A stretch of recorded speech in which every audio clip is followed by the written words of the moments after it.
Good morning. I believe it's still morning. Good morning, everyone. I hope you've been enjoying the last day and a half so far. Thank you very much. It's a privilege to be here amongst like-minded peers and partners who share a common vision in us building a more inclusive and prosperous South Africa. My name is Mpho McNamee. I am the Group Chief of Corporate Affairs at Telkom, and this morning I have the honor of speaking about our efforts to create a positive and social impact in South Africa. One of the most meaningful parts of my role at Telkom is to drive social impact, especially when it comes to empowering young people and unlocking their potential. While there are many pressing challenges in South Africa today, I think we all agree that the need to invest in our youth remains a very, very high priority. And I'd like to invite you, if you're brave enough, I'd like to invite you to imagine something with me, and you can close your eyes. Imagine a South Africa where the digital divide isn't being bridged, where classrooms lack the technology to prepare the students for their futures, where talented young people, brimming with potential, are trapped in a cycle of unemployment. Imagine a nation where the dreams of an entire generation are stifled, not because of a lack of talent, not because of a lack of opportunity, but because they lack access. Imagine the frustration, the wasted potential, the dreams deferred, not by choice, but by circumstance. And that's the reality we do not want to face. And that's why, if you open your eyes, if you were brave enough to close them, I'm asking all of us to act now. This is not the future we want, and at Telkom, we've put up our hands and said we want to work with the youth and ensure that their reality of their future is a success. We believe that connectivity is more than just providing internet access. It's about connecting them to opportunities. And that starts with education and skills development.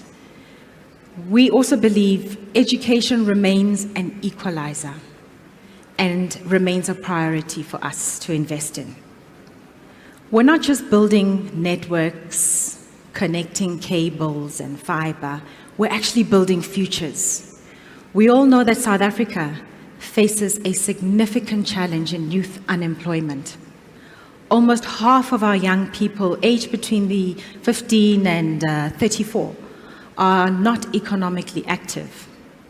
And that's not just a statistic, it's a crisis that impacts families, communities, and our nation's future.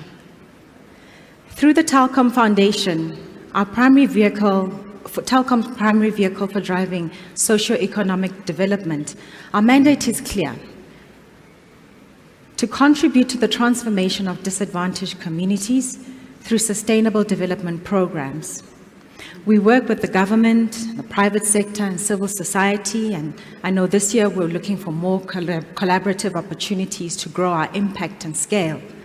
But we do this to ensure that the future is bright for our young people. We see a role as building an integrated ecosystem that supports young people from the classroom right through to the workplace. And it's not just about one-off interventions, it's about creating a continuous and sustainable pathway to success. Our approach is intentional, it's sustainable, and long-term, and it's centered on two key pillars.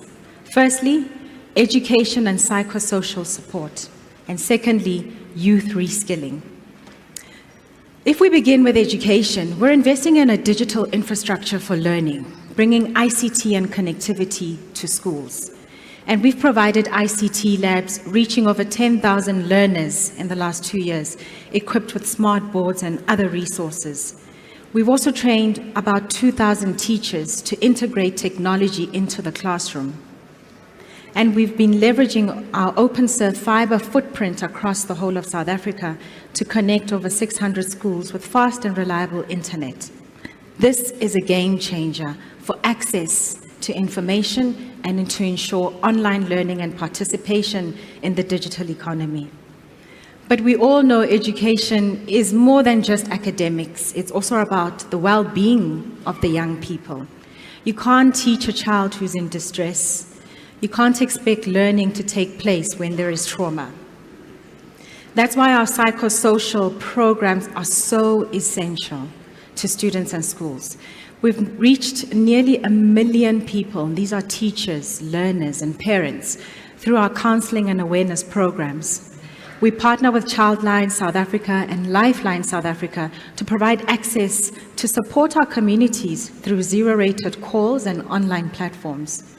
We also provide in-school support to help learners and the schools to navigate emotional, social, and mental health challenges. Still, we know that a good high school education isn't good enough to get you a job or secure your future. Many of the youth are still struggling today, not because they aren't qualified, but perhaps because they lack the required work experience or skills that are required by employers today and into the future.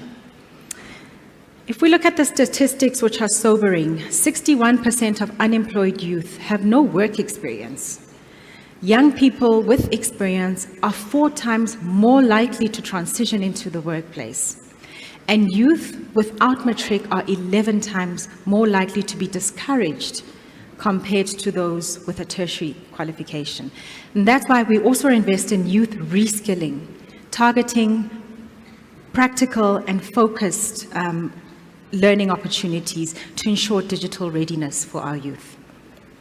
Through partnerships like MICT, CETA, over 1,600 young people have taken part in our training programs, learning skills such as coding, data analytics, and digital problem solving.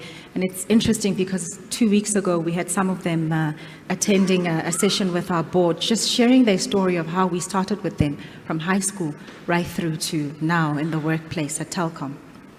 Our learnerships include real-world placements, and we work with both big corporates ourselves and SMEs to ensure that this can happen. And the results really do speak for themselves. We have about over 488 learners from our first 3 cohorts who met all their qualifications to be certified, and many of the learners have gone into secure employment and other opportunities to study further. These initiatives are not just about individual success stories. They're about addressing South Africa's broader socio-economic challenges. And by equipping young people with the skills and opportunities they need, we're building a more inclusive and prosperous future. So it's not about transforming individual lives. It's not just about transforming South Africa's future. If we want inclusive growth, if we want resilience in our economy, if we want to close the gap between the potential and the opportunity, we must continue to invest in our youth.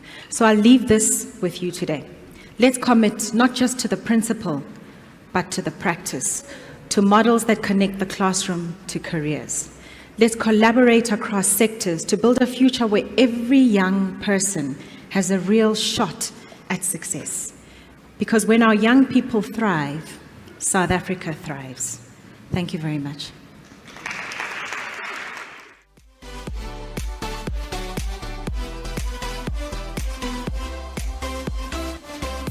Ladies and gentlemen, let's give Mpho another round of applause. Thank you, Mpho. How do we close the gap between potential and opportunity? How do we close the gap between principle and practice? Mpho, well done for really framing the key issues. You've inspired me to do something at the end, which I will close off with after this panel. Allow me then to introduce onto the stage Judy Vilakazi, who is an executive at Telkom, looking after corporate social responsibility. In her role, she operates as a trustee as well as the head of the Telkom Foundation. Thank you for being here with us, Judy. Dumisile is with us. Dumisile is the Chief Executive Officer of Childline. Welcome, Dumisile. She's also a member of the International Society for the Prevention of Child Abuse and Neglect. Zengeziwe Msimang is the Chief Communications Officer at the Harambee Youth Employment Accelerator. Thank you so much for being here. She previously also served as the CEO at the Oliver and Adelaide Tambo Foundation. And she really is a respected leader in the space of really accelerating employment solutions. Thank you very much for being here. We wrap up the panel by inviting Kabelo Mthenjane. Kabelo, welcome. Kabelo is a Telkom Foundation beneficiary and obviously the most important person on the stage this afternoon. He is an intern at Telkom in the financial accounting department. What Kabelo received was a comprehensive bursary for Telkom that allowed him to study a Bachelor of Accounting degree at the University of Johannesburg. His journey started in 2017 at Siageng Secondary School, where Telkom had actually come to donate an ICT lab and to provide extra classes in science, technology, English, maths, and accounting, and their destiny met for Kabelo. And we'll find out what that journey from that moment has meant to him until now. As I take my seat, let's turn our attention to our final poll in terms of these conversations. And let's locate the conversation and bring everybody into the room. We did do something amiss. We didn't give a nice warm-up round of applause to all my panelists. Let's be fair. Thank you so much. Thank you so much for being here. Let's put up the poll. Let's see what we can see on this poll. The question is, what do you believe is the biggest challenge South African youth face when transitioning from education to employment? What's the biggest challenge? Is it about limited access to job opportunities? Is it a lack of practical skills and work experience? Is it inadequate career guidance and mentorship? Is it economic and social barriers? Or is there a mismatch between their education and what the industry needs? I'm seeing the votes coming through at about, we're still low in the numbers, but we can see a runaway lead here already. At almost 60% of those who have participated saying we're still stuck at a mismatch between the education, qualification, skills that young people are walking out of institutions with what the industry is actually looking for. And I almost feel like I'm in a time warp. I've been moderating for 12 years and we've been having this conversation from the very first day I started. And it really seems to be something that we're not quite cracking. At 16%, and I just want to raise that the two that seem to be more or less the same, 14 and 17% now, saying there's limited access to jobs, and also there's a lack of practical skills and work experience. So I'm going to ask you all to keep those stats at the back of your mind, and at any point, if you like to bring them into the conversation, let's pull those stats into the conversation, but this is where we're at. And so, Judy, let me ask you first to give us just a big picture frame here by outlining Telkom's education initiatives, and in particular, how do they create a pipeline from the classroom to meaningful career opportunities for young people?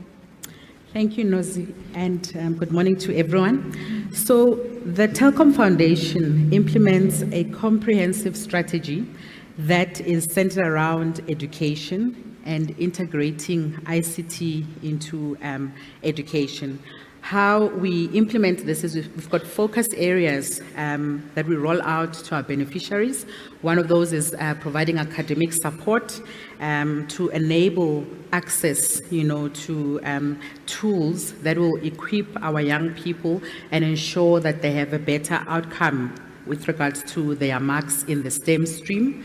And in addition to making sure that we have a bigger reach, we have an online platform that we also offer to young people, and it is administered by Lightbulb EdTech. This is to further, make sure that we increase the reach and people that are also in remote areas are able to access this Lightbulb EdTech platform to be capacitated in their STEM subjects as well. The second pillar that we implement is teacher development. I think you'll all agree with me that it's all good and fair that you are integrating ICT, but you need the teachers to be capacitated and to be able to embrace, this ICT and roll it out within their programs. So we have 2 programs that we roll out with the teachers. One is basic ICT training, and then the other one is just providing leadership support for the teachers and the school principals. Then the third focus area that we have is psychosocial support. I won't delve too much into that because we've got the Childline CEO to talk about that, but I think we all agree that there is a need to provide that holistic support where we provide our young people with mental resilience so that they can thrive. Then we also have a future fit focus area. This is capacitating our young people with digital literacy skills.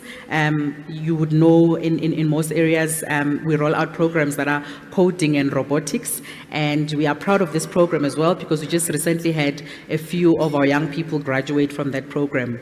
Then we also have the out-of-school support. This is for the young people that are interested in being capacitated on ICT skills.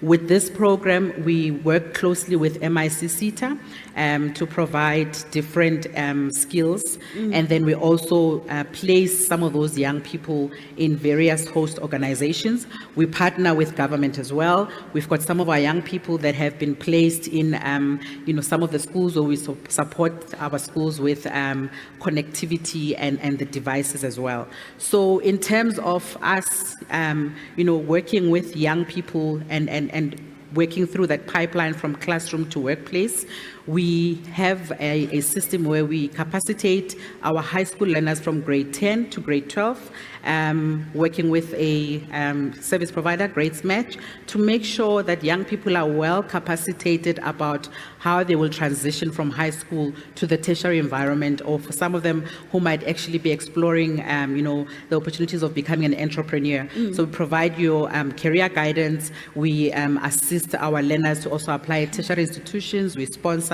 some of those application fees, and then of course we have a bursary program for them. So that is in a nutshell how we roll out our comprehensive strategy and helping our young people to transition from classroom right to the workplace. Judy, as I was listening to you list the various entry points and various touch points, the thing that stands out for me is a multifaceted approach, and that actually just one thing has never been the solution. And I think it's probably going to come out even more in the conversation. I started listing, at 7 I gave up because I was like, this is actually a lot of touch points that you are talking about. Zengeziwe, let me bring your voice into the conversation. As you look at the outcome of that poll, what works is the simple question. Better put is to say, what innovative approaches have you found to be most effective in helping us to bridge the gap between education and employment for young people? What works? That's a great question, and I think the skills mismatch, it is correct. It's all of these things that actually contribute to the youth unemployment crisis, and I like that we are using that term because that's where we are right now. And I think when you look at the various approaches, looking at what we need to be doing is looking at skilling, but not skilling broadly, not skilling for the sake of skilling. Right. We're really focusing on demand-led skilling at Harambee, where we're saying, what are the work-integrated programs that employers can do with young people? How do we make sure that young people are fit for opportunities in the jobs that exist now and the jobs that exist in the future? We have so many instances of young people coming out of education and not being able to just take up opportunities, but they have a host of skills in things that really are not useful to them. And so I think demand-led skilling is a massive one. Work-integrated learning, making sure that we have solutions that are looking at in the moment, just now. But I think another important thing is looking at the actual opportunities and how employers bring young people from education into the workplace. Yeah. We've got exclusionary practices where, and I think they're unintentional. Okay. But they need to be focused on, because you've got young people who matriculate, and right now we're looking at about 1 million people that go, young people that enter the labor market annually. By the end of this year, 600,000 of them will not be in education, employment, or training. Sure. We've got about 20% that will go into the private sector, formal economy, and another 20% that will go into the informal economy. So what we need to do is look at entry-level roles and see, as employers, you see young people that go for their first job and they're asked for 7 years work experience or 3 years work experience. Work experience is not something that you necessarily require for an entry-level role. So how do employers become more cognizant of the barriers that young people are facing to entering into employment in the first place? So I think there's a lot to be said about exclusionary practices, inclusive hiring, and making sure that we're looking at, there are things like transport, for example. Young people pay so much to look for work. Yeah. You've got employers that say, oh, we hire young people, and then after a month, they never come back. Are you taking into consideration what it costs for them to come look for the job, and then once they're placed, having not worked, some for years and years, be able to get transport just to and fro the opportunity? And so it really is about being very intentional as employers about, one, providing skilling when young people are employed, but also about making sure that they're able to get their foot through the door in the first place, you know? Matching the skills and to the requirements of the job. You've got a bag packer opportunity or a cashier opportunity. They don't need to have high marks in mathematics. So let's not exclude them, and let's see what is it that they require in order to do the job effectively. So you bring back a theme that was so strong yesterday around demand-led skilling. It's coming back, it's being reinforced right now. You raise a question for me, again, as we emphasize the importance of skills that are relevant right now, and whether those that are providing the skills are keeping up with what's relevant right now in order to do that part of the equation. And then this idea of how young people come into work, and whether we've paid sufficient attention to how inclusive some of the policies around integrating and supporting young people to come in and stay in work is quite important.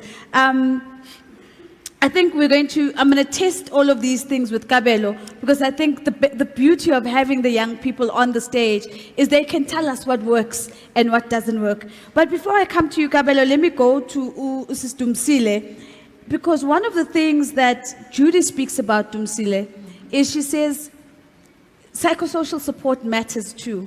It's not just the infrastructure, it's not just about the curricula, it's not just the teacher training, it's not about whether you have a device and data in your hand, it is also about the person and the support that we extend to the person.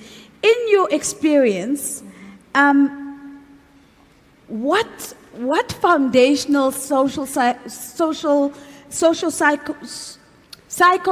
support systems, psychosocial support systems must be in place if we are to do the job of transitioning young people successfully from the classroom into careers?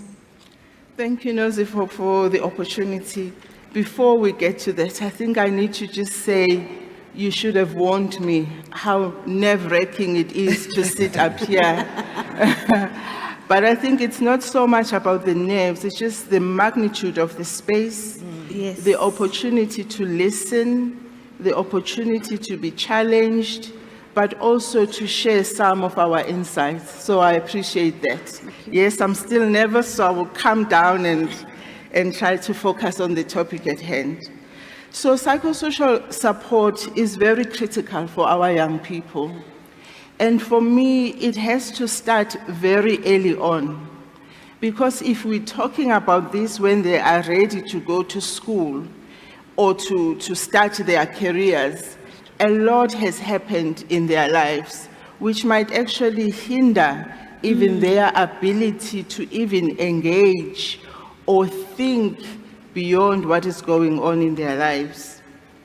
So what is important is that we have to create a nature, that supportive environment very early on, and it starts with the family. So it is important, I think most of us sitting here are parents. It is very important to have a very supportive, open but firm relationship with the children, because they need to have the opportunity to come to us and talk about what is going on in their lives.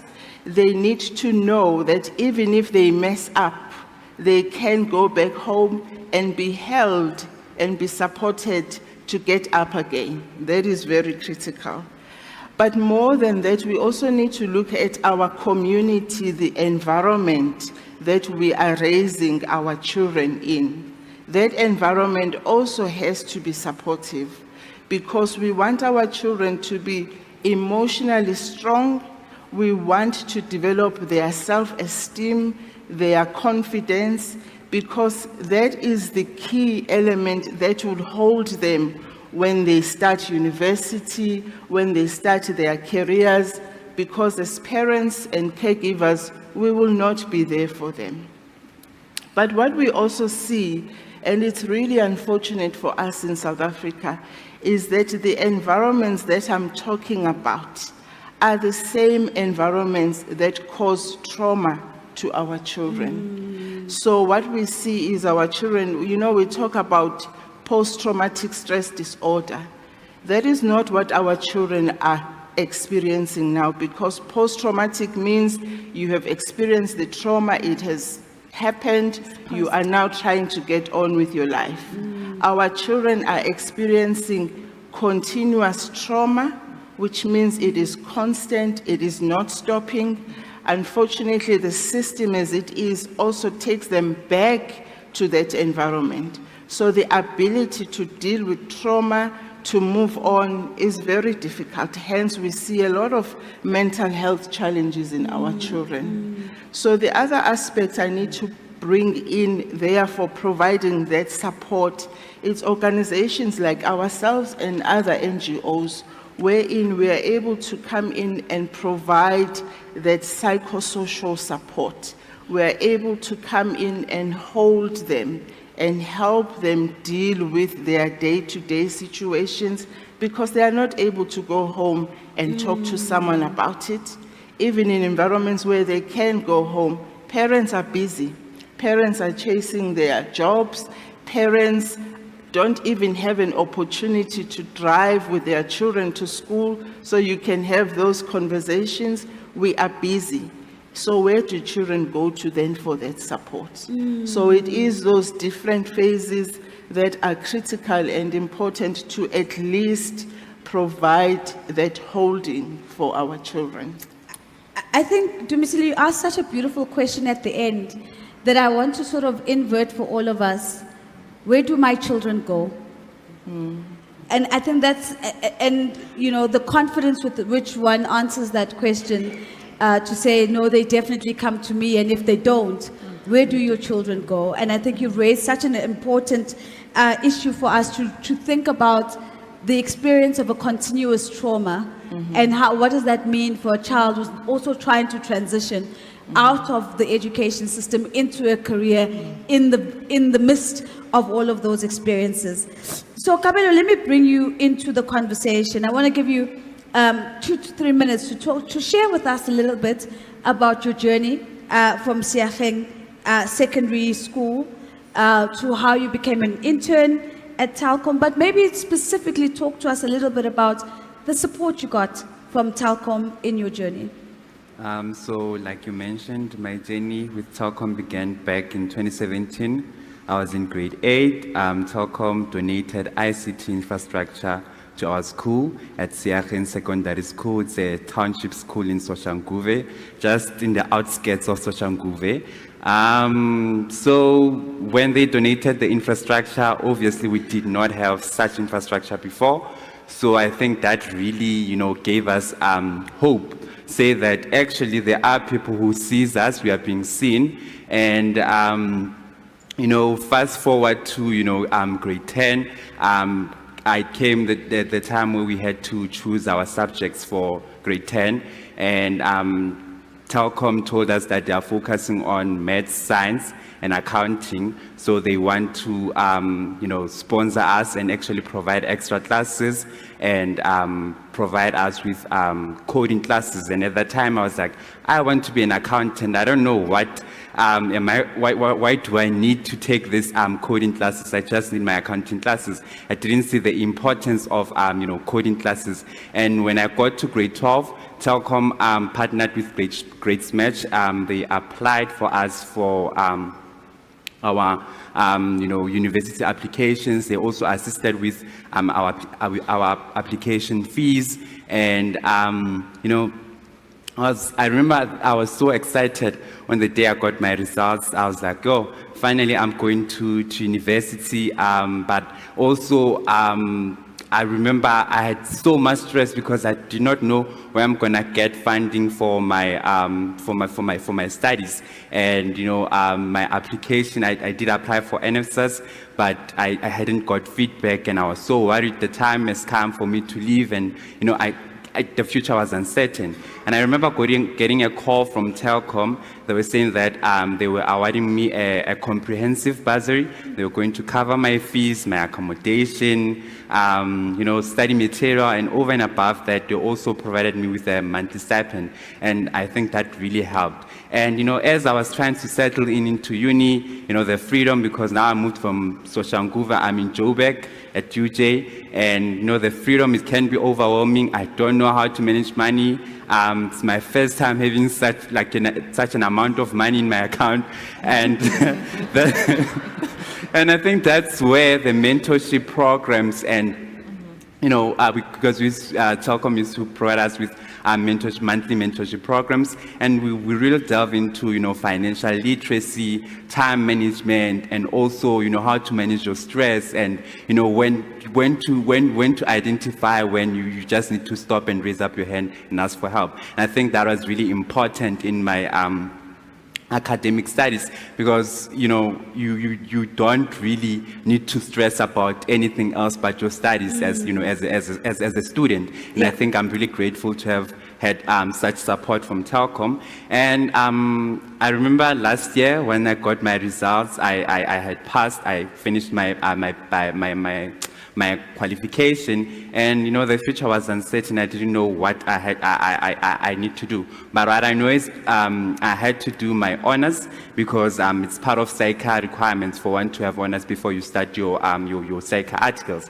And I had I went back to my first year, and I have the very same stress because I don't know where I'm going to get funding for honors, because even if you try to apply for your government bursary, the NFSs, they don't fund postgrad. And I was in the very same place again, not knowing what's going to happen in future. And I remember getting a call from one of the Telkom delegates, Telkom Foundation delegates, tell me about the Telkom article program, and that the applications are opened. And I applied and actually got the interview, and I passed. I was successful in the interview, and then I got a call saying that actually they awarded me a contract to start my articles earlier, which is not really normal, because you need your honors. And I think I was really grateful to have work with such amazing people, and now I have joined the team, and I think I'm comfortable and I'm happy to join Telkom.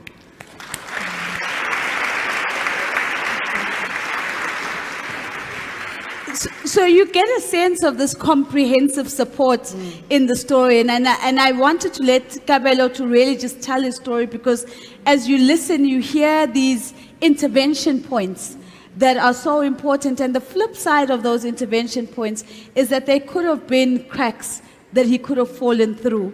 And so how do we normalize Kabelo's story? And to put it bluntly, how do we make his story not special? Because that is what is available for young people across the board. And thank you so much for sharing. So the money that you got, you grew it, you didn't blow it. See, APSA got you. So I really, really appreciated that. So what I want to do is I want to just maybe sneak in a final round of questions, and then we'll go to the audience. Judy, to go back to how do we normalize Kabelo's story, how do we make these kind of interventions accessible to a large range of beneficiaries of young people? Because the risk is always that the urban-centered young people, the closest to the opportunity, are the ones that get the opportunity. What needs to be true in order to extend the net beyond the urban centers? No, that's a very important question. And I think the one way we are trying as Telkom to have a bigger reach, especially to young people that are in the underserved communities in rural areas, is with the online platform that we are offering, we ensure that if these young people are on our Telkom network, then it is zero rated. So this simply means that young people who could not afford to pay for an extra tutorial for them to improve their STEM results, they now have the opportunity through this online platform, and they can be able, to better their chances of getting a matric certificate. And in addition, if they are not able to also pay at tertiary institutions to go study for a certain qualification, on the same platform, we have other modules that they can actually embark on. We have partnered with credible institutions like your IBM, your Google, your Microsoft, so young people would be able to still further their skills and do accredited ICT modules on the same platform that is zero rated if you're on the Telkom network.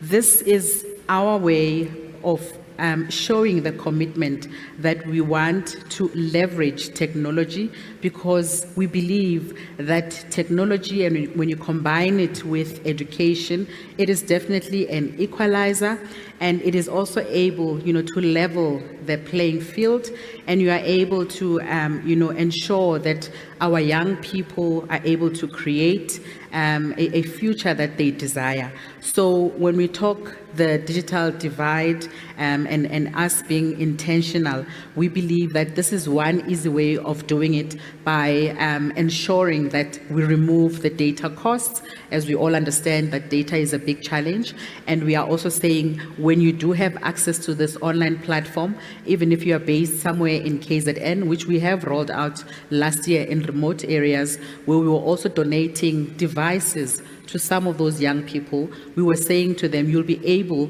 to log on to this platform, and you'll be able to, get assistance, because there's past exam papers there, there are live classes, there are tutors that are there available, to offer that support to our young people. So we believe this is one way of us having a wider reach and scaling, so that we contribute to bridging the digital divide. So I'm even scared to check my phone on the platform, because I know now you've started the data wars again. Yesterday, when we had Mthenjane on stage, I don't know how Vodacom got away without getting a data question put to them. But I think the point that you're making is the intentionality, and that where there's buy-in and intentionality, there is a way, and we're seeing Telkom doing that in terms of those zero-rated platforms. Zengeziwe, I want to bring a twofold question to you. A huge part of the conversation over the last 2 days has been about the collaboration across sectors, cross-sector collaboration, private, public, civil society together. If we agree, and I think we agree that we need all of those stakeholders in order to create pathways for young people from the classroom into their careers, How do we make sure that those pathways are coherent? And not everybody's doing their own thing in their own corner, and so you end up. I'm reminded of those games we used to play where you have to follow the line, where the beginning to the end, and it just becomes a tangled mess because everybody's trying to solve the problem but doing their own thing. How do we make sure that pathways are coherent, that they speak to each other, that they are synergized, and maybe even leverage off each other? That's a great question. And as Judy was speaking, I was actually thinking, oh, you need to plug in your API into the SA Youth Network. And I think it's really about understanding that we need private sector, we need the NGO sector, and we need government. And I think right now there's a lot of work that's happening in silos, but there also are strategies, and it's about being able to advocate and buy into almost a one-stop shop of how we address youth unemployment. Yes. The Presidential Youth Employment Intervention has been extremely active doing public employment programs, and they've basically developed a system which Harambee works with called the SA Youth Platform. And it's got 4.5 million young people that have been actively supported. And again, if you look at the number of young people who are not in education, employment or training, as of yesterday's QLFS reports, we've now gone into 9.2 million. So I think there's something to be said about scale, and scale happens when we collaborate and when we work together. So how do we plug into a central place and allow government, and there's different roles that need to be played, but government is meant to be, and I think they have done a lot of good work in terms of developing and coordinating a national strategy to address youth unemployment through the Presidential Youth Employment Intervention. Yeah. So it's about making sure that we all get behind this plan and do our different parts towards making sure that it works. And I just wanted to also touch on, when we look at scale, we also need to look at how do we design the different interventions based on the barriers that young people are experiencing, not just on the solutions that we might think that they need. You know, at Harambee, we often say we stay in love with the problem, not with the solution. They're going to change. As you said earlier, you've been doing this for 12 years, and every year the stats keep getting higher. Yeah. So it's really about, as this problem shifts, who is working in the space in terms of giving support to young people? Can they plug into one place?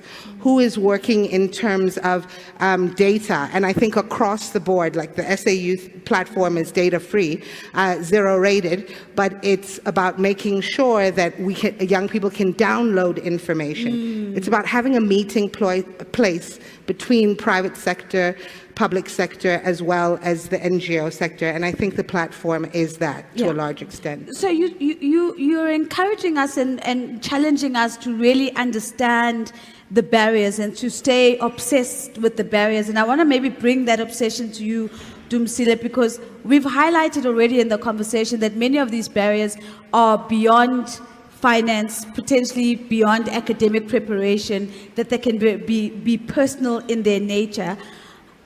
How should we be thinking about how we design CSI programs so that they are really as effective as possible in engaging and dealing with these barriers?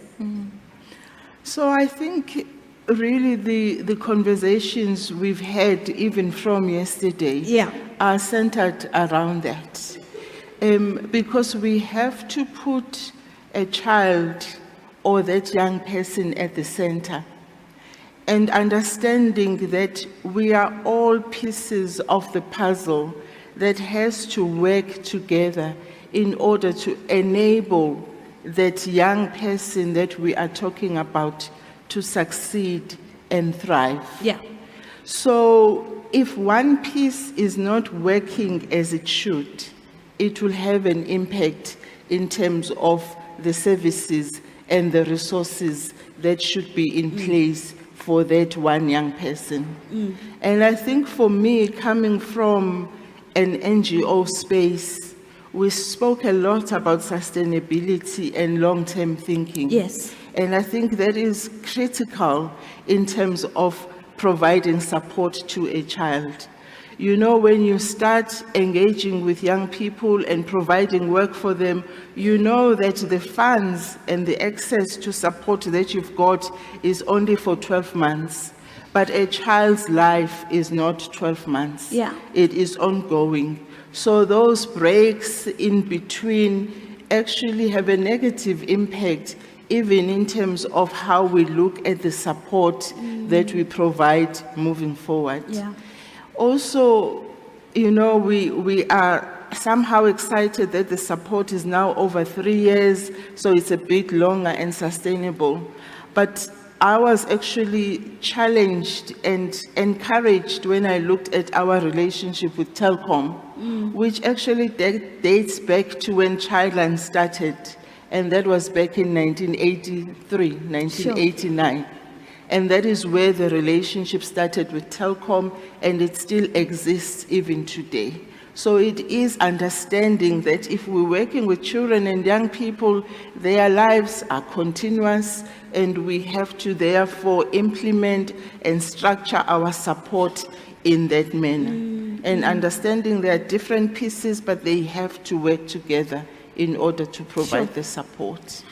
I'm taken back to a dissertation I had to write at some point in my life, which centered around examining why the NSFAS model was breaking and falling apart at the time. And the answer is exactly what you've just said, is that we've got to fund fully. Because if we don't fund fully, it's not enough to get a young person in the door or through the university gate if we're not going to then show up for them in terms of the books, the devices, the mentoring, the support, the medical aid, the glasses that they're going to need, and that's how the system breaks. We open doors, but we can't keep people in, and so they can't pay back, and so the model doesn't replenish itself. And the message I'm getting from you so loudly and so clearly is you either fund fully or you don't fund at all. Because there's actually more harm that is done in these stop and starts that cannot be accounted for when the corporate HR person is now looking at the CV and trying to make sense of what has been your journey over the last few years. So Kabelo, when you shared your story, there were a couple of moments, and I had to stop myself from intervening because I wanted to allow you to flow, where you made the comment and said, I was challenged. And whether that moment was being challenged about how you're going to get into university, or who is going to fund your honors, or where you're going to find a job, but you encountered a number of challenges along the way.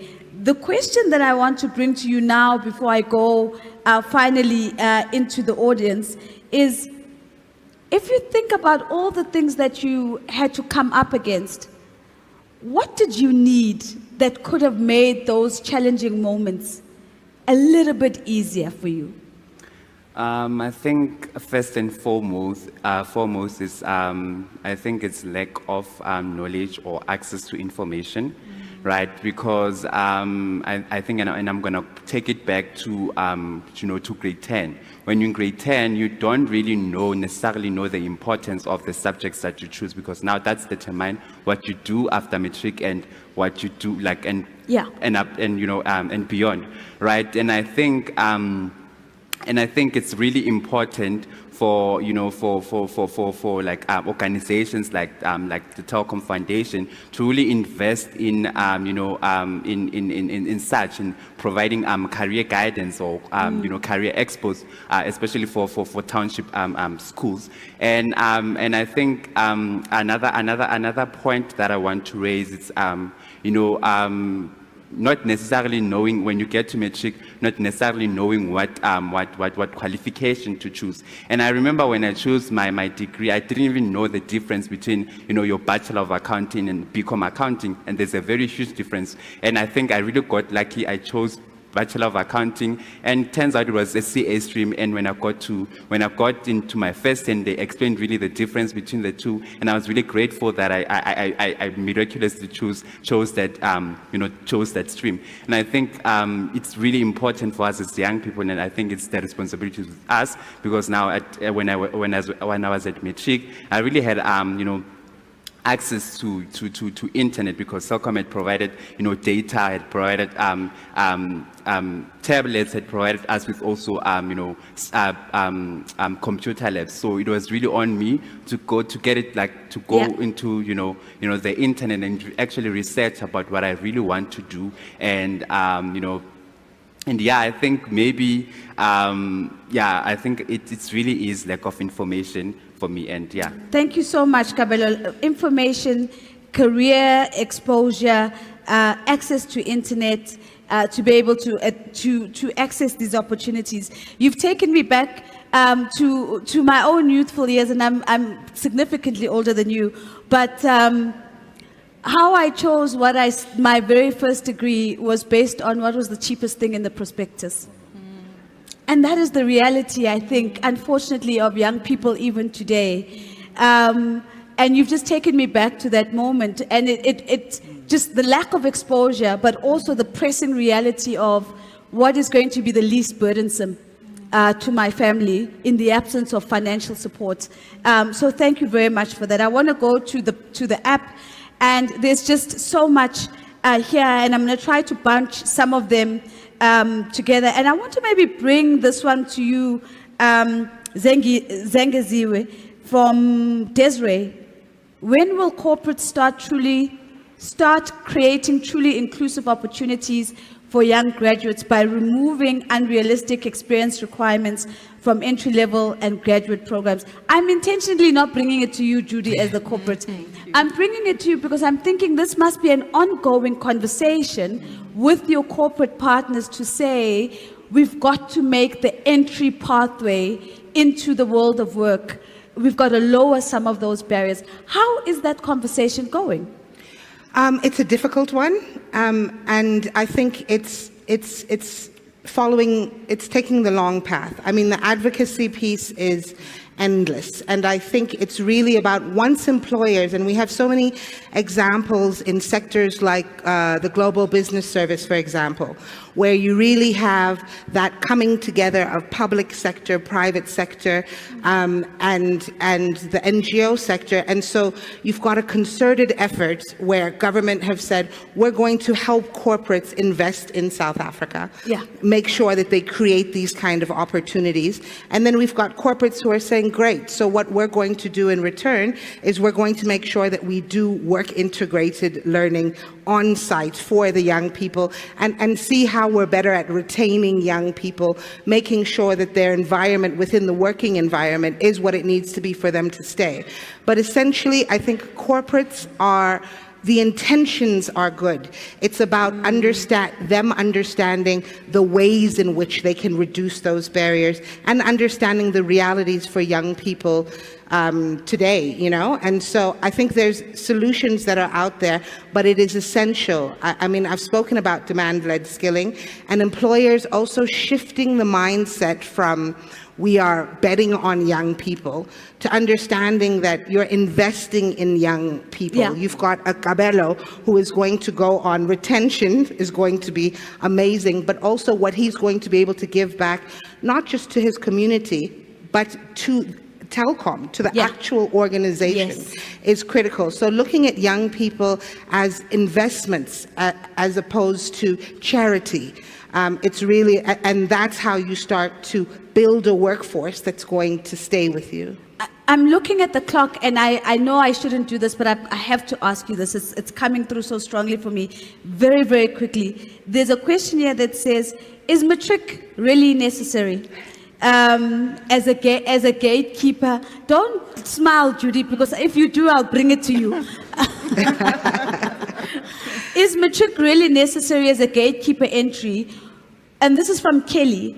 What about flexibility around what is actually needed to deliver or gain a skill, like a micro-credential module, like we spoke about yesterday? Very quickly, are we fixated on matric? Should we be reimagining what that final year of schooling looks like? Definitely.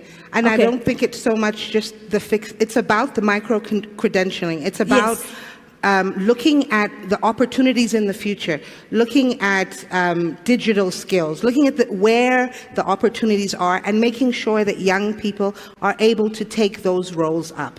And they're not going to be able to do that if they're just to get in their foot through the door. They need a matric certificate that has nothing to do with their ability to learn and be absorbed into those roles. So we have a critique that I want to bring into the conversation. The critique is from Judith, and I'm bringing it to you, Judy. And Judith is saying, just an observation, in all of the inputs and the panels that we've had thus far, I've not heard any reference to the needs of disabled persons. Yes, we speak about inclusion. Is this community not important? And so I suppose to paraphrase the question as you welcome the question on Beyond Urban because of the online work that the Telkom Foundation is doing. How is the foundation thinking about differently abled people as part of their inclusive practice and inclusion strategy? Thank you, Nozi, for that question. And as somebody who is passionate about diversity and inclusion, we, as the Telkom Foundation, are currently updating our strategy to make sure that we have a wider reach that includes young people who are coming from the disabled community.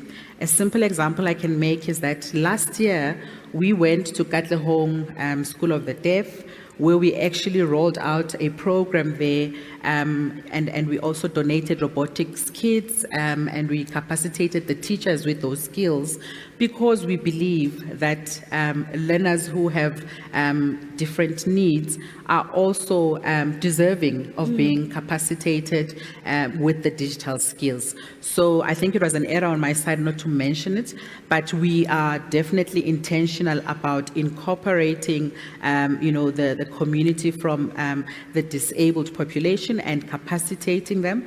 We also are at the process of looking for SMMEs that can help us to create accessibility features that we can incorporate into this online platform that I was talking about, so that we are able to reach more learners who are disabled. They are able to get a screen reader or have somebody that will do sign language. So it is something that we are intentional about, especially if we are committing, to advancing the digital inclusion and making sure that we cover all the populations of society. Fabulous. Thank you so much for that. And Judith, thank you for that call out to make sure that we don't leave the space with that blind spot. Kabelo, I'm going to come to you last so that you can take us home.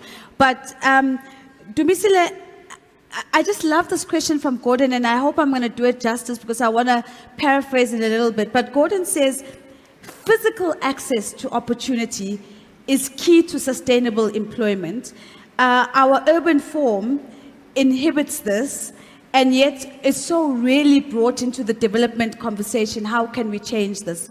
And I'm paraphrasing it because I'm reminded of a conversation on low-cost housing. And someone saying it's not low cost if it takes 4 taxis to get from there to the place of work.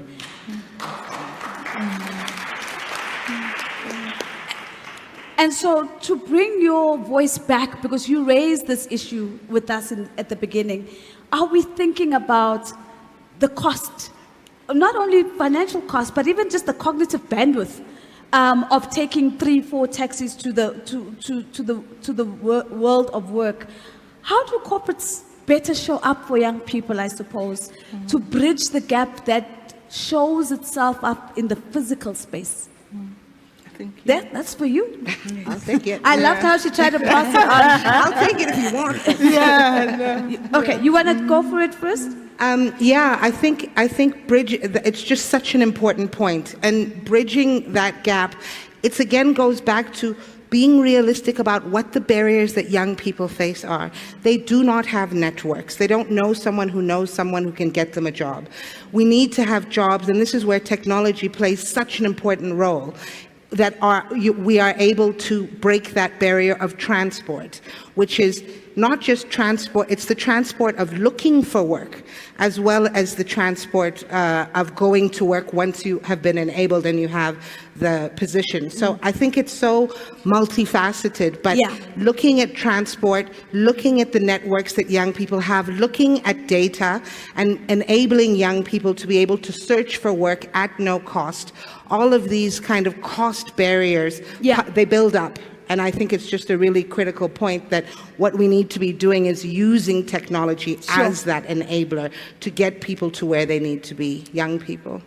So Dumisile, I still want your voice. Maybe because our clock is flashing, a piece of advice for all of us as we think about how do we better support the young people in our care as they transition. We're parents, we're guardians, we're aunts, we're uncles, we're grandmothers and grandfathers in the room.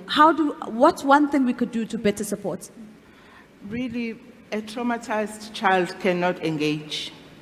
Children who are even traumatized in their childhood, the trauma is embedded in their bodies and they remember that. So when you support us in the work that we do, I really plead that you remember that counseling and psychosocial support is not 4 sessions. It is long-term, taking the child through. Because when they are teenagers, they experience different things, they need help. When they start to think about work and university, it's a different environment and they need support. So long-term sustainable support is critical for children to be able then to engage and explore all these opportunities we are making available to them. Thank you. Kabelo, you get to take us home. Business leaders, NGO leaders in the room, government leaders in the room, if you could, on behalf of young people who as a young person in the process of building his career, what's the one thing that you think you would like more of your peers to get as support as well? I think it goes back to the poll that you raised, and I was surprised by the results, because I think as young people we lack mentorship, and we also lack practical skills. Because as someone who recently transitioned from university to to the corporate world, you get a cultural shock.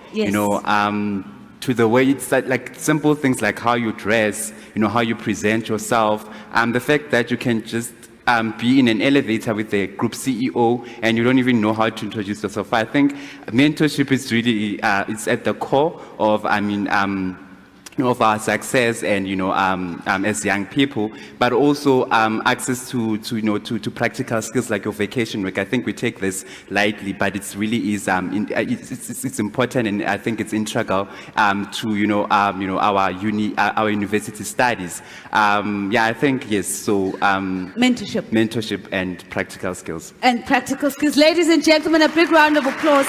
Thank you so very much.